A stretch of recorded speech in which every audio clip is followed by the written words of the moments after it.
Welcome back, guys. 11th edition of For the Record. I'm your co-host, Jake Supchak. I'm your other co-host, Ethan Busso. Ethan, exciting weekend of college football. And another exciting one coming up for this week. Yeah, a lot of stuff happened this weekend. LSU Bama. Oh my goodness. I thought Bama was going to win.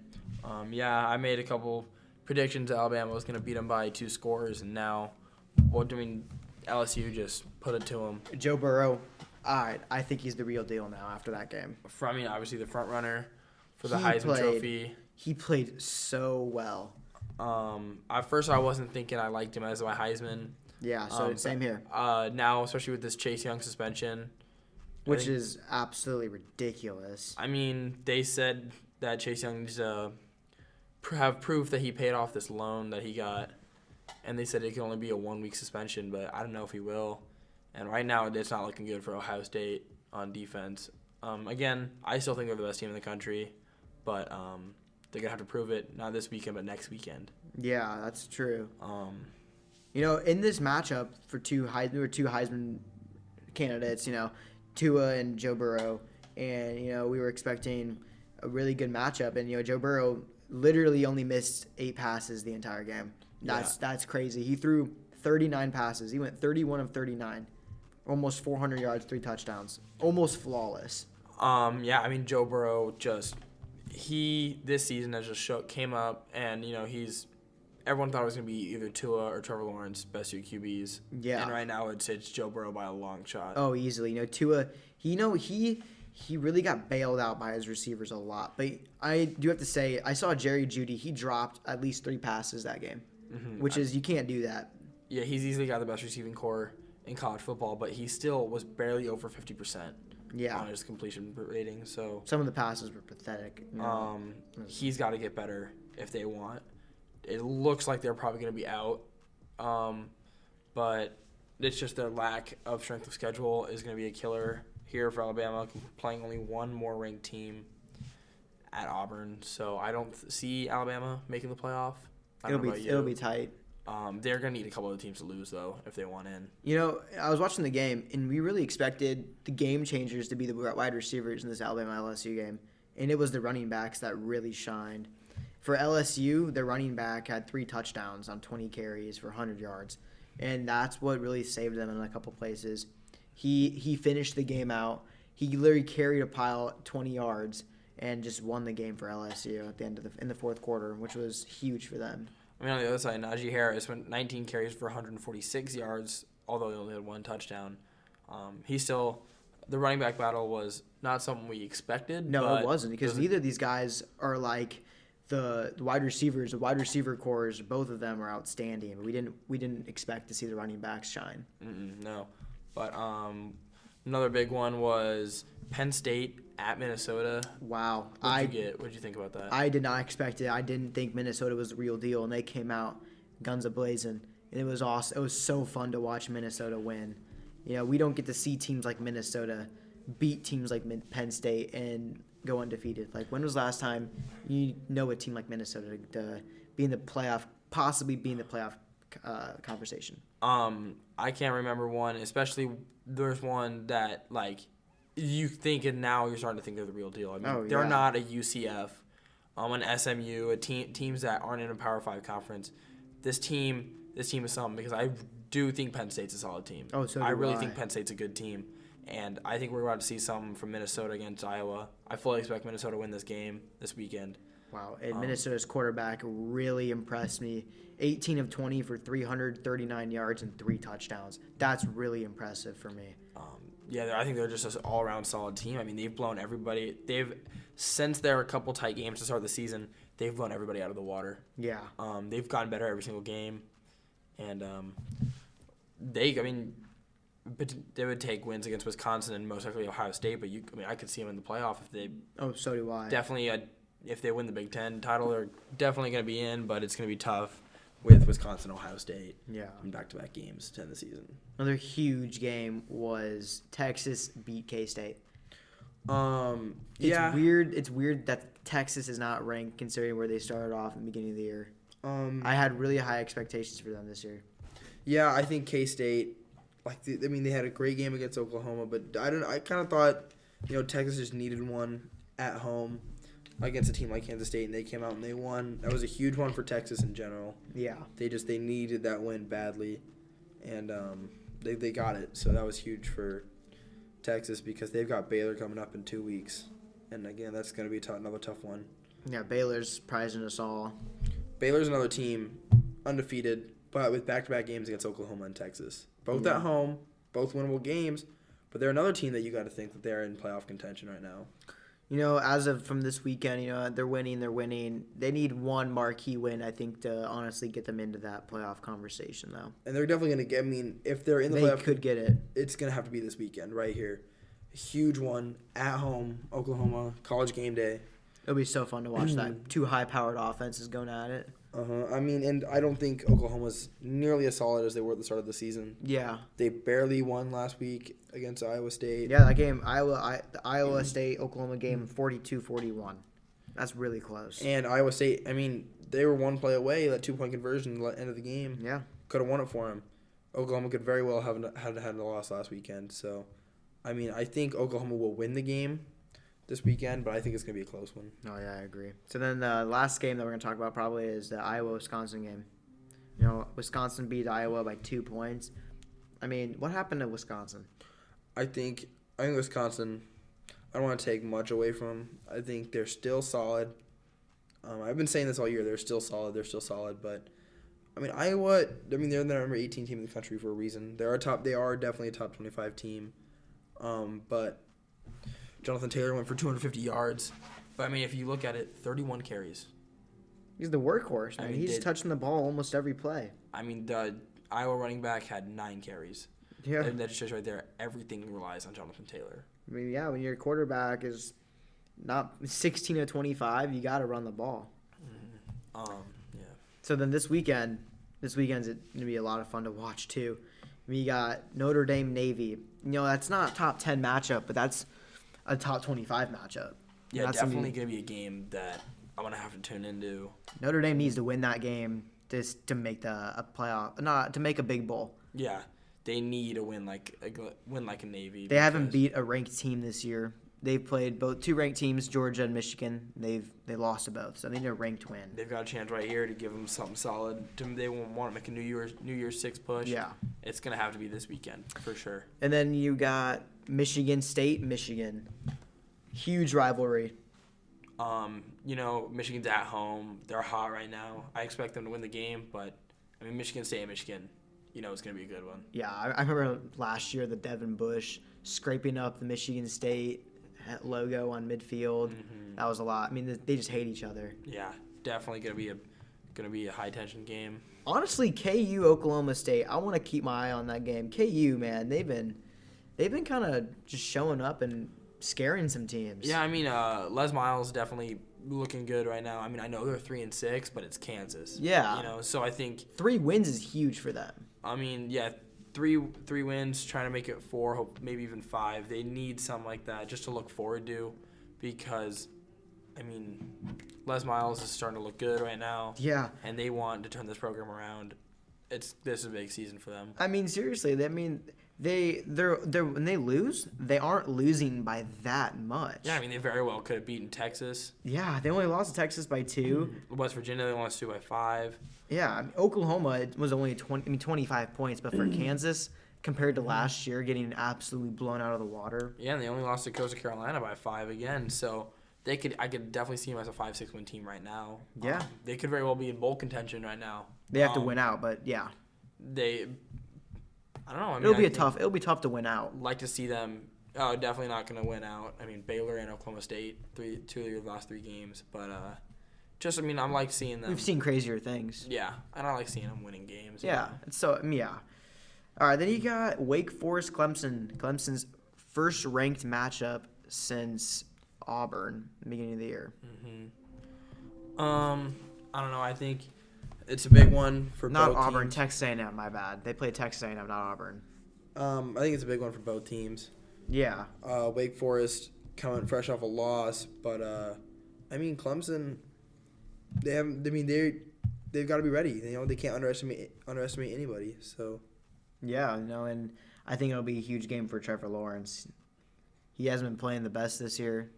You know, if he can step up and play well against a ranked opponent, it can show a lot of people that, hey, it's not like I died. Like, I'm still here. Mm-hmm. Yeah, I mean, again, it looks like they're going to be in the playoff. I think we can assume Clemson's going to be in the playoff. If they win out, they should be in the playoffs. And they should win out. I mean, look at this. ESPN's giving them a 97% chance to win this weekend. Yeah. Against the number 19 team in the country. Probably not going to be 19 when the polls come out tomorrow. But yeah, but they'll probably stay 25 or top 25. I could see them in the top 25 for sure. So, I mean, I don't know if Clemson can deliver, but we can't count them out from anything. Yeah. They still have a shot at the national title.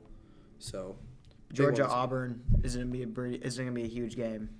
Mm-hmm. Georgia needs wins like this because that South Carolina loss is something that's really holding them back right now. It really is, and that hurts them so much, but they're technically still in the playoff race. I mean, especially because it looks like they're going to have to beat Auburn, and they're going to have to beat LSU in the SEC title game. Yeah, so another SEC giant is gonna lose. We just don't know who it's gonna be yet. Mm-hmm. So right now, who's your playoff right now? Right now, I have number 1 LSU, number 2 Ohio State, number 3 Clemson, and honestly, number 4 Minnesota. Do you think they'll both get in? No. Oh, okay. So yeah, I see what you're saying. But as of right now, Minnesota is my number 4 team. You don't. Oh, okay. So you're rating your number 1 through 4 just in the rankings. Yeah. I just don't. I think Minnesota comes in undefeated and beats the number 4 team. I think you replace them with Minnesota. Oh, definitely. Yeah. I don't think the playoff committee is going to do that. I agree with those rankings completely. LSU, Ohio State, Clemson, and Minnesota because, I mean, how can you rank Georgia over Minnesota with a loss to South Carolina? I don't think you can. No, exactly. You can't. Oregon with the one loss, it's Auburn. Auburn's still a solid team, but I think as an undefeated Power 5 team, they've got to be up there. Yeah, I think Oregon. I think the playoff picture at the end of the season is going to be LSU at number 1, Ohio State at number 2, Clemson 3. I think it'll be Oregon at 4. Yep, that's my exact same one. Oregon. I think Oregon will get the 4 spot. I think they'll go undefeated. They'll win the Pac-12 and they'll make the playoffs again. What if Utah beats Oregon in the playoff? Do you put a Utah team in there? You do. I mean, yeah, I think you do. I think you're going to put Utah Pac-12 champs in there if they win. I think they'll replace Oregon. I don't see 2 SEC teams getting into it, not this year. What about an undefeated Baylor? If they are undefeated going in with wins against Oklahoma, probably have to be twice. Do you put Baylor in there? I mean, over a 6-1 Oregon team that hasn't lost since the very beginning of the season, I just don't see it. Yeah, I agree with you. I think right now I don't like what I'm seeing out of Oklahoma. I don't think it's definitely a marquee win, but it's not that high. I mean, Baylor, they'll have to win, and they'll have to win big. Mm-hmm. And the only way I see Baylor getting into the playoffs is if the Pac-12 loses another game, which they usually do. They usually just eat each other up anyways. So I could see it happening, but I don't think it will. Yeah. So what do you think about These suspensions that are going on right now? Especially with Chase Young, I think it's ridiculous. I think that the NCAA is corrupt. I saw a couple years ago there was a Kentucky defensive end who received $1,300 from an agent, and he only got suspended for 1 game. And so you think it's because he's Chase Young? Is that why you think I think it is. I think, Chase Young, he is the best player in college football right now. He's the hottest guy. And I don't understand why they're suspending him, they say, for 4 games. He's obviously going to appeal. And if he doesn't win the appeal, there's something going on. Yeah, I definitely think it's ridiculous, especially because the way that the NCAA can start to push towards paying players and then suspend a guy for 4 games because of a payment he got that he's already paid off. So let's explain this if you do not know. So Chase Young, in 2018, last year, he received a loan from a family friend to fly his girlfriend to watch him play. He paid the loan back last year. And so the NCAA right now is suspending him for 4 games for something that happened last year and that he took care of personally. That's what's going on right now. I think it's absolutely ridiculous. He's a family friend. I mean, how is he supposed to get the money? Like, I don't get. Yeah, if he was a loan and he paid it back, that's it. It's none of the NCAA's business. I mean, I think it's ridiculous because especially the fact that they're voting to pay players in these next upcoming years, but yet you can still turn around and suspend a guy. It's just ridiculous. Also suspending James Wiseman, the Memphis center, for the season. It's just ridiculous. I mean, he will not play a game, and I'll call it. He will not play another game. He's already played 2, but he's not going to play another game because obviously he's going to go to the draft. Yeah, he's probably going to be the number 1 pick. I think it's ridiculous. I do too. I think it's horrible. My biggest thing is why are you pushing players to get paid if you're going to be suspending them like this? Yeah, you want to explain what happened to Wiseman? I just know that it had something to do with an agent paying him some money. It wasn't necessarily like for recruiting from Memphis, but they suspended him for the year, and I don't agree with a year-long suspension. I think it's ridiculous. I agree. But so he received $11,500 in moving expenses. That's what happened, and and I don't get that's just moving expenses. Why do you have to suspend him for the entire season? Exactly. I think it's starting to get ridiculous. But the one that the James Wiseman one does make me as mad as the Chase Young does. Oh yeah. Especially because he says he paid it off. Yeah, 100%. And with a team like Ohio State that is going to need Chase Young in these next 4 games because those 2 of them being Penn State and Michigan. Yeah. You need your best player for that. So. And oh my gosh, I want to talk about Cole Anthony. Cole Anthony against Notre Dame was just ridiculous. I think it's no question he's the best player in college basketball right now. He changed it. It was at one point a 4-point game with about 3 minutes left, and literally in like back to back possessions, he just walked down, hit threes. The dude can go. The dude can do anything. He can drive. He can shoot. He can rebound. He's a solid defender. I think he's the type of guy you're gonna see be a solid NBA player. No, I agree. He's just the guy right now. I think it's the guy that North Carolina needed. They needed a guy to replace Kobe White, and so he's phenomenal. North Carolina, they lucked out. But I'm not, as a North Carolina fan, I'm not too happy with this win. Only winning by 11 against Notre Dame, but I don't want to take anything away from Notre Dame. Hey, come on, Notre Dame's a veteran squad. Yeah, I think Notre Dame can definitely get ranked soon. I like Notre Dame. In basketball, I mean, I'm not a big Notre Dame football fan, but no, I'm aware. Don't worry. But I like to see Notre Dame make something happen this year, especially because ACC's tough though for them. It's gonna be tough trying to win some of these games in ACC.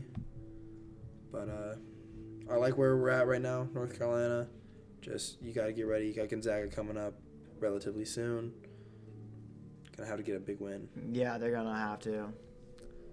So you want to transition over down to the NFL. NFL, it's getting close to the end.